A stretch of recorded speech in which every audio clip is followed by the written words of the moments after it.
Hello everyone, তো চলো শুরু করা যাক আজকে একটা নতুন ভিডিও নিয়ে।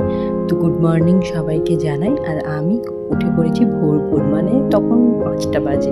উঠেই ঝটপট করে কিন্তু রান্নাঘরে চলে গেলাম, কারণ তাড়াতাড়ি করে রান্না করতে হবে। তো ভাত, তারপর ভোলা মাছের ঝাল, তার সাথে একটু ডাল হয়েছিল, ডিমের কারি আর চাটনি হয়েছিল।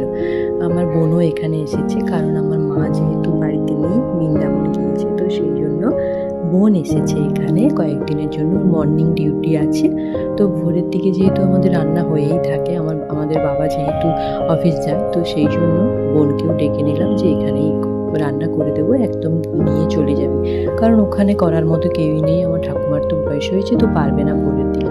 তো মা এসে গেলে ও আবার বাড়িতে চলে যাবে, সেই জন্য ও কয়েকটা দিন এখানেই এসেছে।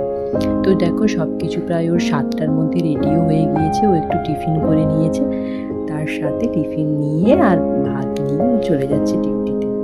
আর আমাদের রায় তো দেখো ওর পেছন পেছন চলেই যাচ্ছে, ওকে ছাড়ছেই না। তো গরমের দিনে রান্নাটাই হচ্ছে সব থেকে বড় কঠিন কাজ, আর সেটাই আমার একদম ভোর হয়ে যায়। তো তারপরে রান্না করে স্নান টান করে নিয়েছি, একদম ফ্রেশ হয়ে গিয়েছি। এইবার যাব পুজো করতে। আর আমি ভোরে উঠি বলে আমার মেয়েও একটু তাড়াতাড়ি উঠে পড়ে এখন।